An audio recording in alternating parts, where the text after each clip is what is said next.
plan médical. waaw vous êtes docteur tey noo ñu mën a expliquer décrypter ñu. parce que askan bi dañuy xaw a réer des fois. Ouais. Expertise médicale contre expertise médicale. waaw Finalement qu'est-ce qu'il faut retenir. Des cas de. en tout Farba cas ak ñeneen ñi nga xamante ni souvent dañuy wax ni seen santé méngoowul ak incarcération bi te mi ngi pavillon spécial tey ban jàngat. kan la santé méngoo prison. damay laaj rek. kan non war ba te dire je pose ça aussi une question. kan la santé méngoo prison kan la ñu sàkk wala. sàkk waaw yàlla day sàkk. nit kan la yàlla sàkk ne ko yow prison dina baax ci. amul d'accord man en tant que médecin les experts ce qu'ils ont montré comme maladie. risque respiratoire risque d'apnée de sommeil yooyu yëpp mën nañ leen jël en charge. mën nañ jël en charge pavillon spécial bu fa nekkee médecins yi def seen liggéey di oo spécialistes yi ñu war a ñëw pathologie yi ñu wax yëpp mën nañ ko jël en charge. ok foofu naa laal leen tamit defaat attention. Est-ce qu'on n'est pas en train de privatiser la santé. c'est-à-dire qu'est-ce que vous voulez dire par là. parce que ñaata nit ñoo nekk prison te amuñu expertise. bëri na. ñaata xaalis nga war a génne pour def expertise. bëri na. non xaalis bi nga war a génne. waaw voilà c'est déjà donc il faut avoir les moyens déjà pour avoir droit à toutes ces expertises. tu comprends ce que je veux dire. un médecin bu ñu la war a fay 50 000 ñu fay la 500 000 bon waxuma ne doo wax dëgg mais sa avis mën nañ ko biaiser. donc voilà. Donc c'est le poids toujours de l'argent qui est là. Maintenant avec ce système-là on va se retrouver avec comment c'est-il aussi ces dossiers-là sont en train de passer en moins d'1 an alors que am na ñu nekk prison depuis 5 ans yoo xam ne seen dossier ça dafa réer. D'accord. Bii aussi xaw ma lan le droit des hommes xaw ma. waaw. le droit des hommes le droit nu mu tudd. droits humains. les droits humains jóg tamit di def ay lettres pour dimbali ko mu génn. mais on a dit à ces gens-là mais ñeneen ñi nekk prison depuis des années est-ce que mos ngeen bind lettre pour ñu génn. On vous a notifié pas mal de fois des gens qui sont en prison dont leur instruction n'a même pas avancé le dossier n'est même pas donné à un juge.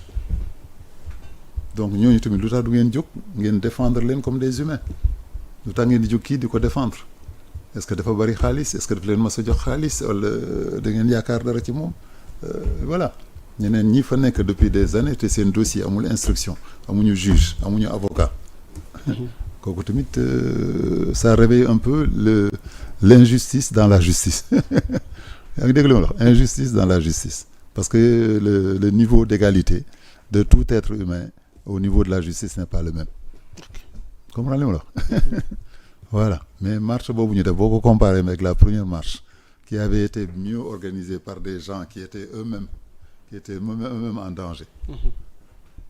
Xam nga première marche bi c'est des gens de la politique qui sont presque dans le même cas que lui. Que la loi est en train de partir sur eux. Am na kenn sax dégg naa nekkatul Sénégal. Donc tu as vu l'engouement de cette dernière marche n'est pas la même. Qu'est-ce qui a changé? Regarde le nombre de gens déjà.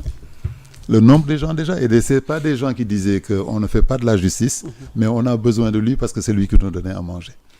Terme boobu la ñu gën a dégg sur toutes leurs revendications. Le volet social. Voilà, il nous réglait des problèmes sociaux. S'il vous plaît, ne le gardez pas en prison. Man c'est ça que j'ai compris. mooy li Macky doon wax ku ko wax ak njëkk dañ doon ñaan njëkk. waaw da ngeen may ñaan ci njëkk. dañuy ko doon yàlla defe naa bii marche njëkk la. nga ne ma.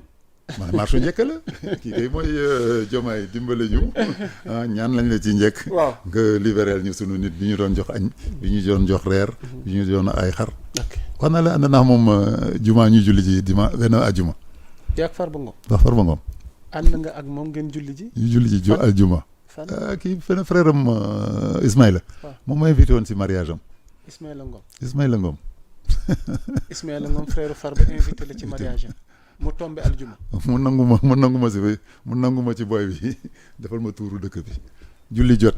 Ah, vous nous faites une révélation là. julli jot à 14h xaw ma 15 on allait être en retard parce que justement sa benn collègue moo ko doon interviewé mu téléphoné imam bi nañu imam bi xaar est-ce que yaa ngi dégg lu ma wax mu téléphoné imam bi que on va venir en retard imam bi xaar bi ñu ñëw ñu jàll ba derrière imam bi ñu taxaw ñun ñaar ñu julli donc tu vois le poids de l'argent te ñooñu imaam yooyu yëpp dégg naa moo leen jëndal xar moo leen di jox tabaski moo leen di jox loolu yëpp pour te dire que vraiment la puissance de l'homme. la puissance de l'argent la puissance de l'argent. kon dund nga journée bi ak Farba. am na côté médical yoo xam ne amu droit wax ko fi mais amul lu ñu dundul non moo tax ñu ne la vie là y a des bruits qu'on soulève mais li nekk ci suuf kenn du ko wax. mais son frère intime daan ñëw ci man ne ma grand yéen bàyyi leen seen xuloo bii ay mag ngeen d'accord ba muy marié envoyé ma kii ça tombait bien sax mes parents habitent à 50 kilomètres de Agnam ma profité dem nuyu ji waa sama mbokk yi ma doon nuyu continuer foofu.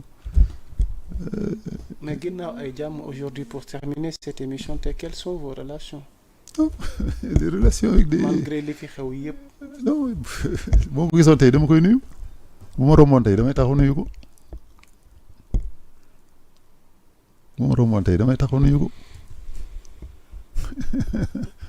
dégg nga li ma la wax. soxla na fi avion bu war a départ borom avion ne ko man docteur ñaar rek laay liggéeyal docteur ñaar rek mooy dugg sama avion mais bi muy dugg ci avion bi yëgu ko sax. yëgu ko ñaanuma defuma dara je savais que c'était mooy côté médical bi ma lay wax dama dem dugg ci avion bi def li may def indi wàcceel ko defal ko li mu koy defal donc côté xam nga nit am na plusieurs facettes mais comme ni ñuy wax ñun tukulóor wala lébu yi bul topp nit ki ci li mu nekk bul topp ci nit ki li mu nekk yow au contraire essaie de montrer le bon côté peut-être demain nga mën ko wàll mu mën a delluwaat ci yéen mais tey ku ma saagoon demain dama lay nuyu tribunal am naa fay procès yu bari di fa dem mais bu ma demee ñi may jàppalante dama leen di nuyu donc vraiment ce côté boobu man si liñ ma yare moom vraiment doo dégg ne kii mais bu tolloo fenn nag ñu war a dénoncer dañuy dénoncer mais bu frère am boobu amoon cette présence d'esprit ne ay dëkkandoo lañu damay mariage kaay ñëw kaay bëgg naa nga fekkee mariage bi mon devoir était d'aller là-bas ma dem mais foofu laa gisee ne quand même vraiment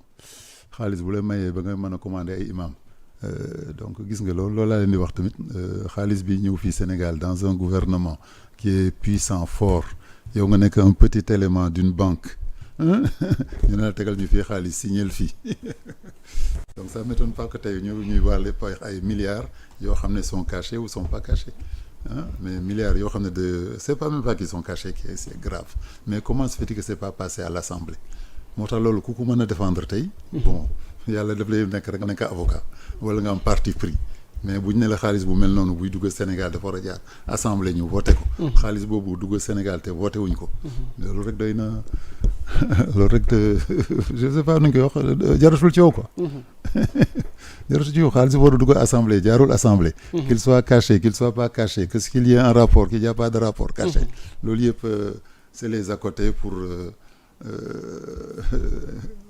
xaw ma lan yéexal affaire bi mais à partir du moment où somme yooyu jaarul Assemblée te léegi le prochain problème mooy kan moo koy fay qui va payer cet argent les Sénégalais voilà kooku tamit c'est un deuxième combat qu'ils vont avoir c'est surtout savoir qui va payer cet argent de la Banque mondiale qui est rentré au Sénégal ils seraient trompés par hasard bon si c'est pas de la complicité on reconnaît qu'ils se sont trompés mais qui va le payer merci docteur de rien amoon nañ mbégte dalal la ndax gëjoon nañ toog waxtaan. namoon nañ la.